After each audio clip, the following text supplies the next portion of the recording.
I am Linda Pringle Evans, your host, and joining me is the diva of being the WomeNomics certified financial planner slash advisor for women. And that is the one and only Miss Michele Von Hoven. I am excited about today because we have a very interesting topic about women and money mindset. I think you would agree with me that this is a topic when it comes to women and our mindset about money, because in most cases it is different than men. So we're going to have a girl talk today centered around that topic. But before I get started, I just want to say that the WomeNomics movement is designed for you, women, for you. We want to see women experience financial freedom, have financial security now and also in your latter years when it's time for retirement. So this movement is all about galvanizing women so that we can eradicate poverty among women, especially women entrepreneurs, because we know they face a difficult time in really getting their business to that $250,000 annually in sales. And we want to help change that, as well as help you to know how to manage and protect that money that you make. So, in saying that, I am excited to let's start, Michele. You know, Michele, I think about growing up, how I would hear the conversation among adults in my family, especially with my grandmother and my grandfather, because my paternal grandparents raised me. And the conversation, it wasn't negative about money when I would sit and come and ask for things that I would like to have. And I saw how my grandfather went out, made the money, and my grandmother was the one who managed the money, the budgeting and the planning. And I must say, upon their deaths, I was surprised at what they had accumulated off a small amount at that time, but they had a plan and they stuck with that plan. My grandmother didn't deviate much, and she set boundaries for us. And I knew what I could expect from them when I asked for certain things. But I was never taught to fear money or to feel a lack of money. So I'm grateful for that. But at the same time, there were times when I did make some mistakes when it came to money, because when you grow up and you receive the things that you want out of life, and you just feel that, okay, now I am an adult and I'm working, and now I have the money and I can just go spend it and get the things that I want and not have that plan to keep me within the boundaries that I should have. So I made that mistake early on, but thank God I learned quickly before it became a disaster for my financial future. So, Michele, I want to ask you this question. Can someone inherit their mindset about money? And we're talking about women. Well, hi, Linda. Thanks for having me here with you. It's good to see you. Yes, it's been a while. A little bit, yes. So, yes, we do inherit our money mindset from our parents or our family or our surroundings, and as early as it's formed by age 5. And that's how we inherit and develop our money story. Now, as we evolve and we go on, we learn, we see, because we observe. As you said, you observed your grandparents and how they handled things, and I as well. I observed my mother and, how she handled things, and, my father, my grandparents. So they all did it a little differently. And I was always amazed that they always seemingly had, a flow of money. Mhm. Now, maybe it wasn't as grand as some others, but it was still a money flow. And so we do inherit our money story from our surroundings. And, a lot of people say we don't have a financial education. Well, that's another issue. We do need more literacy in schools. However, we have about an 18-year education that we learn from our parents and our friends or other relatives. I learned, from my parents and another relative, my uncle. My Uncle Jimmy lived off of dividends. Well, what does that mean? He lived off dividends. So Yes. my mother started to tell, I inquired. And so, but you have to ask, you have to learn, you have to be inquisitive. It just struck me. And I had that thirst for the knowledge of just like, it just amazed me. Like, how do you live off dividends? So, and being young, I mean, I might have been about 10 years old at the time. So yes, Linda, we do inherit a money mindset, and it depends on how much of it, it is ingrained in us, and it's in our subconscious.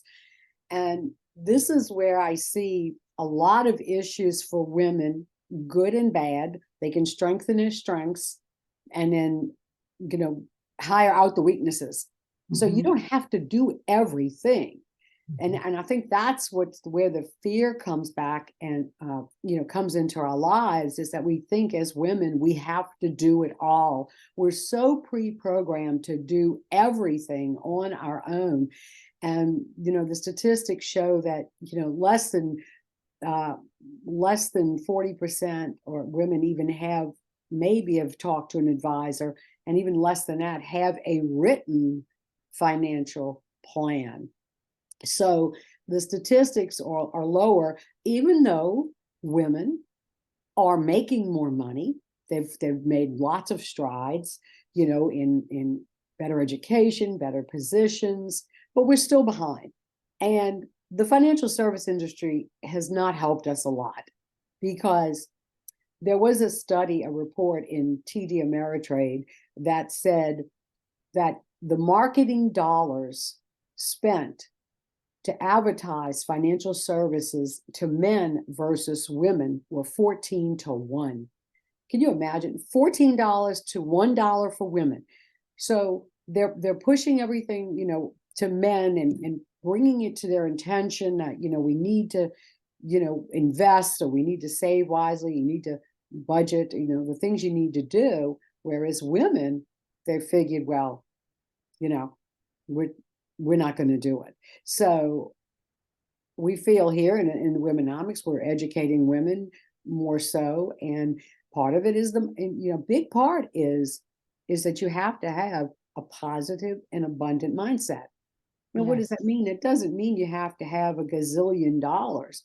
It means what is comfortable for you, and we need to be authentic as to Yes. what we want, not what our neighbors or our family members want, and let alone the Joneses. You know how people say keep up with the Joneses? Did you know Mhm. the Joneses went bankrupt? Now, who wants to keep up with the Joneses? So, yes, we do inherit our money mindset, and whether good or bad. So it could be both or in between. And that's where we have to find harmony with our actions. Because I can tell you, Linda, all day, Linda, let's set up a plan. Let's invest X amount of money. We're going to talk about where it needs to go based on your parameters, your timelines, how you feel about risk aversion, or risk avoidance. And risk is not bad if it's calculated and educated. Right. So, but if I tell you and you feel like you're not worthy and you'll never get to that level, Mhm. then you're always going to have that pulling and against your actions. There's a story about 100 horses, and I have to probably tweak this little story, but think about your subconscious being 85 horses and your conscience being 15. So your conscience says, I know I need to save money. I know I need to go and allocate my assets properly. I know I need to do this. And so you've got the 15 horses pulling you in that direction while you've got the 85 saying, whoa, no, you don't. No, you don't. So how does that affect your mindset? Because then it goes back. What did you inherit? Whether good or bad, whether you Yes. saw someone with a lot of money or no money. My mother used to carry around hundreds of dollar bills, and it amazed me. And I asked her, like, Mother, why are you carrying all that money? She said, well, this is my mad money. I went, what? Yes. Her mad money, so that's if she needs to, I guess, get away, or like being from Southern Louisiana with hurricanes, we certainly need mad money if we have to get away from a hurricane, That's need right. cash. But then it's if she wanted to do something, it made her feel empowered to have that money in her wallet.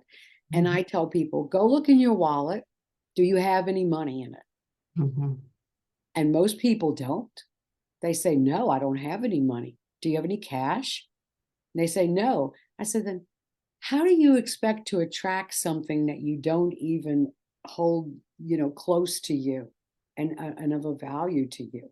Not love it, but just as a value and respect it.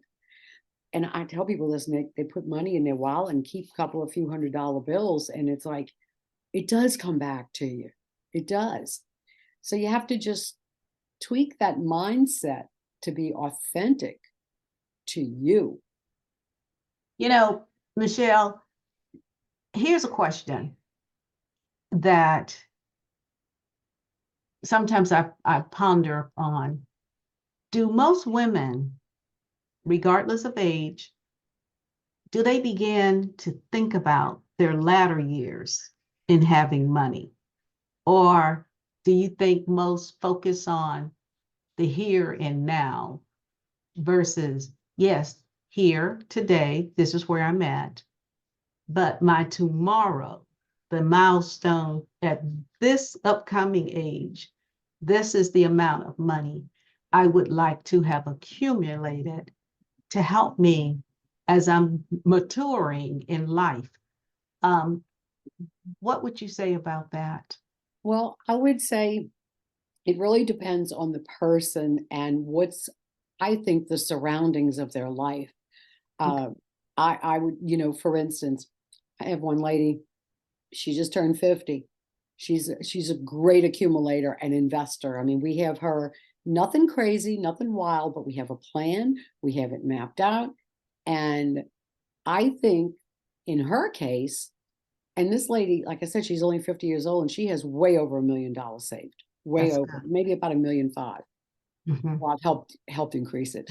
but anyway, so I think in her case, Mm-hmm. she has a father who has Alzheimer's. And of course, she's also in the medical field. So I think someone who can see the future Mm-hmm.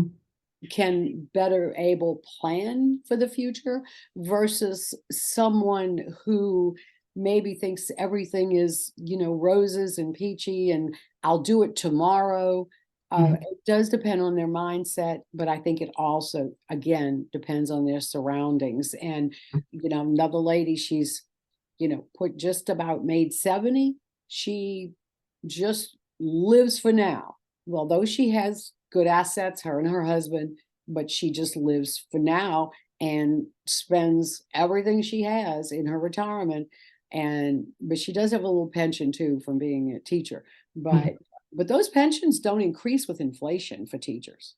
And most of those types of 403B, 457 government plans, some do, but the teachers typically don't. So I would say it really varies. I have people who thirst for the knowledge of what to do and how to do it. Mm-hmm. And then I've seen people over my 30+ year career live for the moment, leave a job, have a 401k, and they'll say, I'm going to take this out and I don't care if I have to pay the taxes on it because I want my boat and trailer and I'm going fishing. And I might only be 50, 45 years old, but I'm going and I'm doing it now. And so in the case with the one gentleman, he felt that way because his father retired at 65 and passed away 6 months later. So Mm, mm. really depends. Yes, So, yes. but you know what? None of us knows how long we're going to live.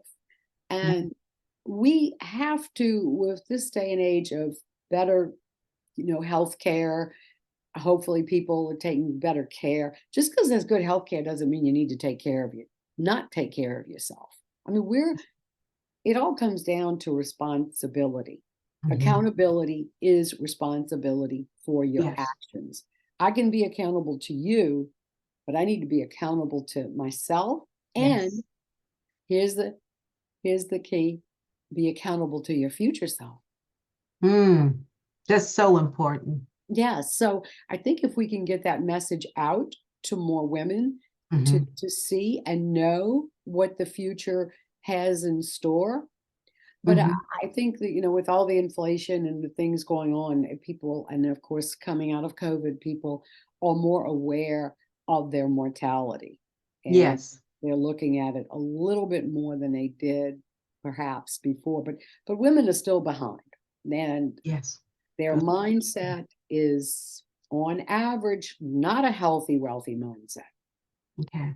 And that's Now, what we need to get them to. you had mentioned to me about fixed mindset Mhm. and growth mindset. Would you explain those two? Let's begin with what is fixed mindset? So the fixed and growth mindset was actually developed by a professor at Stanford University, Dr. Carol Dweck.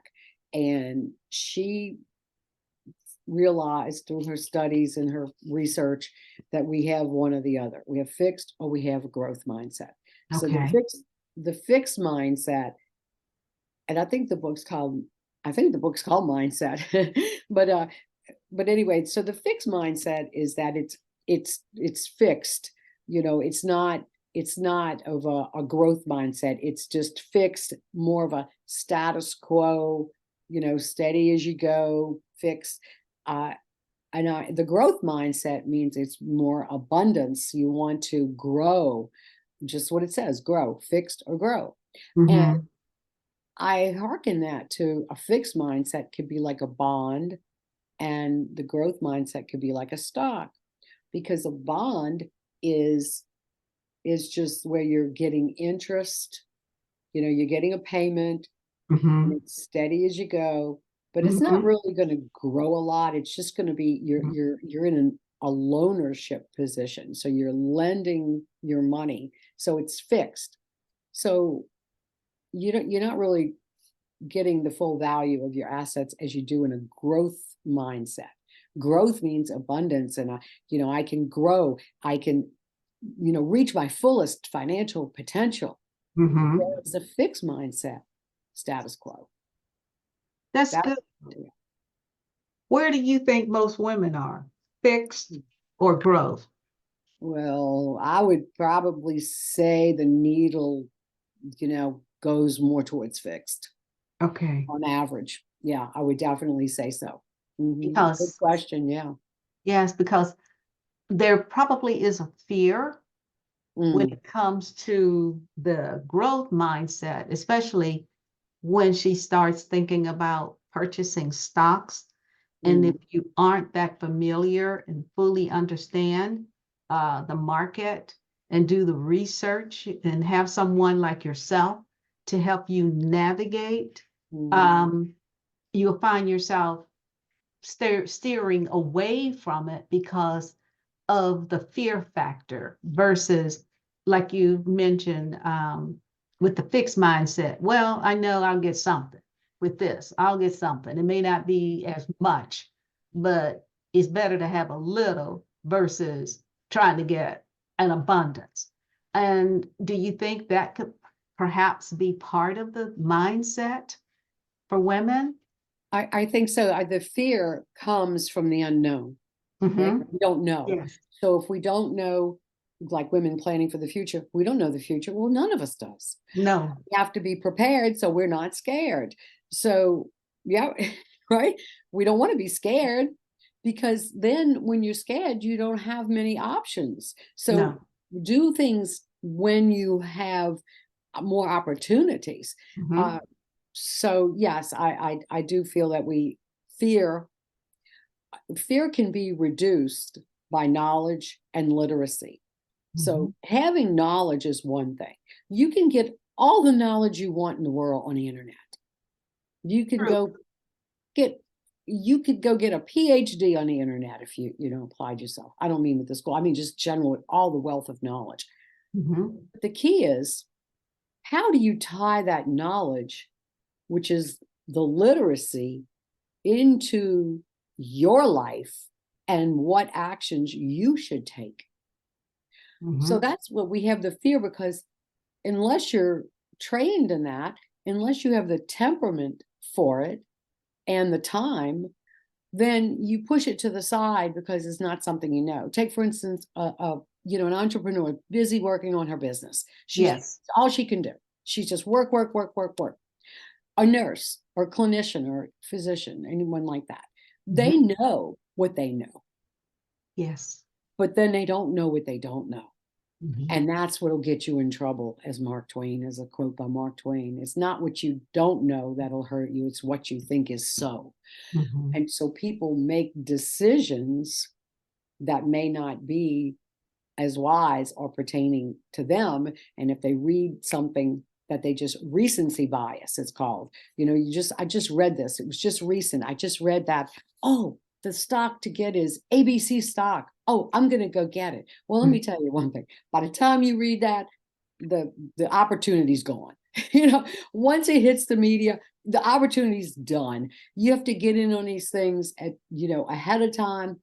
But buying a stock, buying positions, it's not about that. It's about the holistic picture. Women are holistic thinkers. We look Yes. at the big picture. Men are linear thinkers. They just look at A to Z. Go boom, go. What am I going to get? Let me Mhm. meet the Mhm. markets. And I'm getting framed the fearless girl, but I really the whole point of all this and helping and training women, and this was in one of my presentations. I don't know if you can see it. I put the barrier to bold choices is not fear, it's money. So if you can see that, this is just a copy, it's not really good, but it's the fearless girl on Wall Street standing down the bull. So the bull is the representation of Wall Street. Well, what does the Yes. bull have? He's big, he's bully, he's manly, he's got masculine parts, and here's the fearless girl. And I took some pictures of myself of the fear when I was there. Well, I didn't take them. I had other people when I went there to get that Women in Wealth award.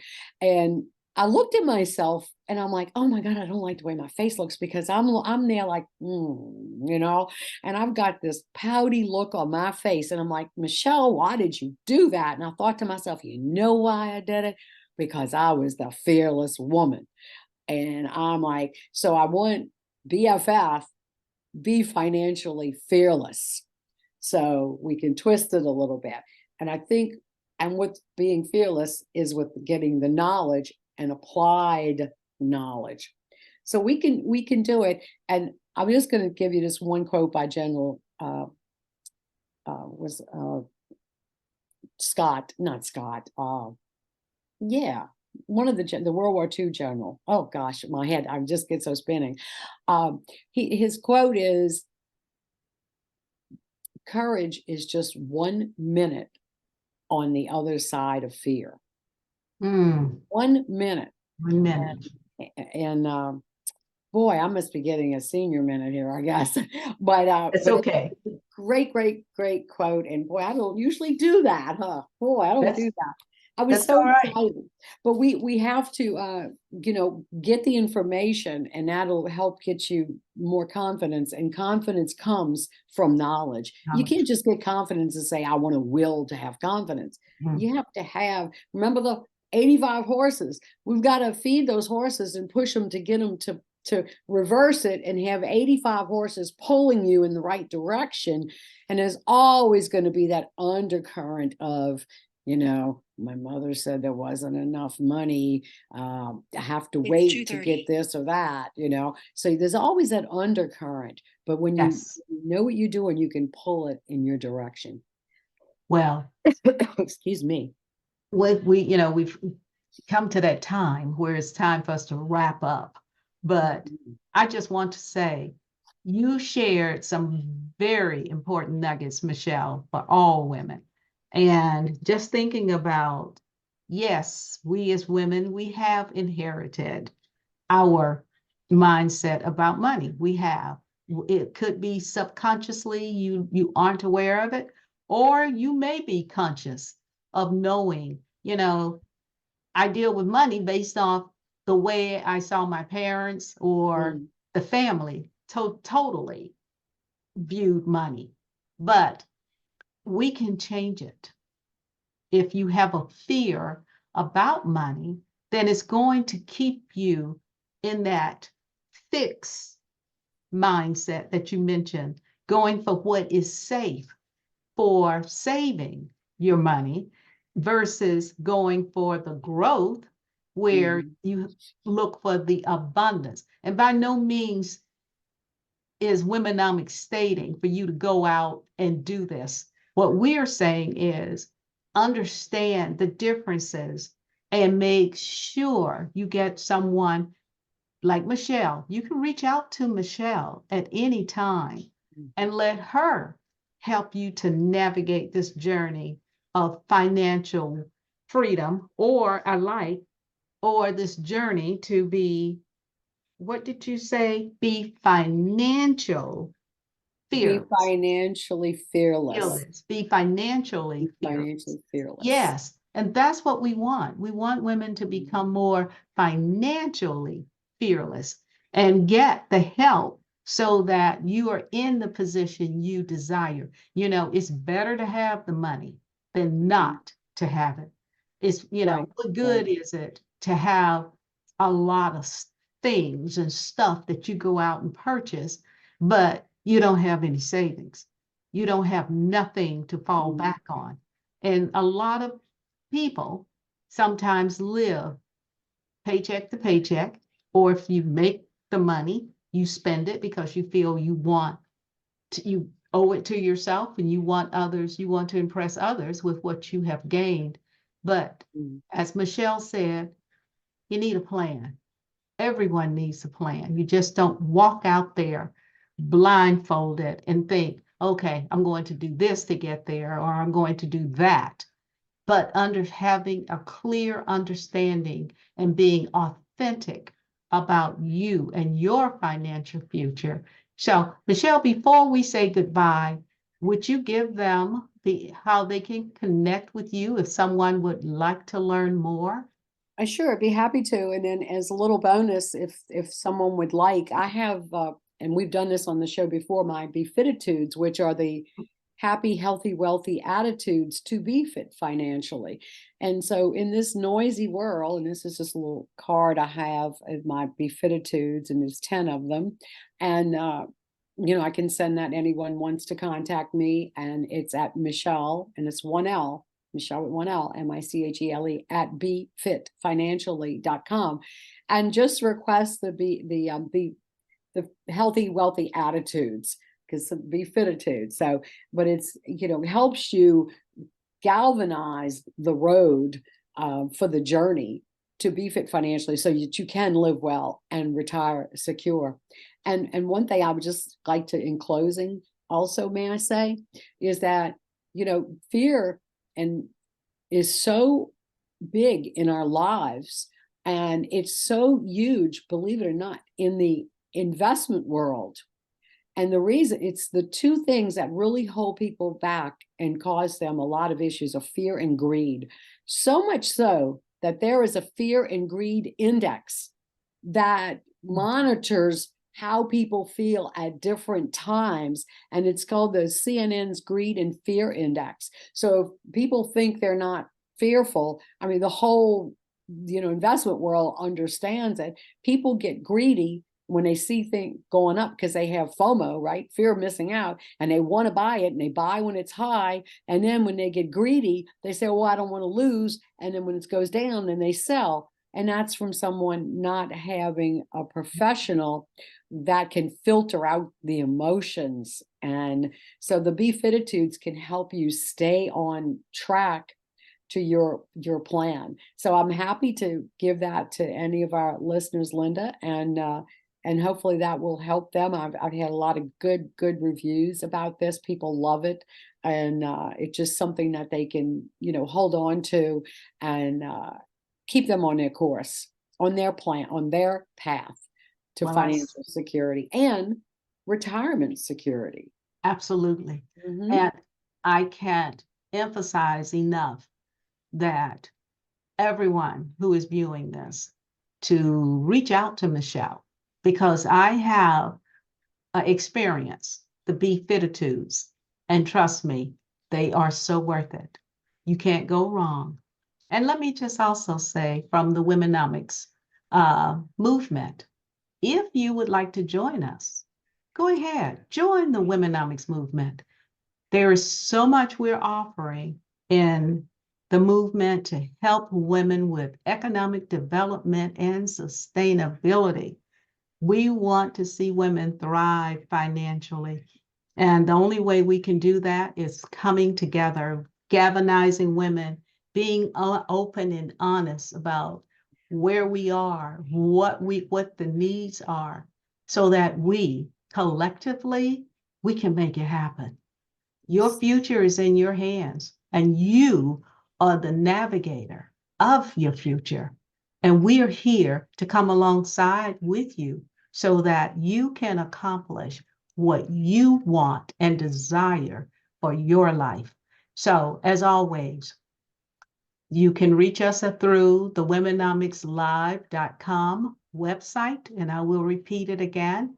It's womenomicslive, live.com. Visit us and decide to join us.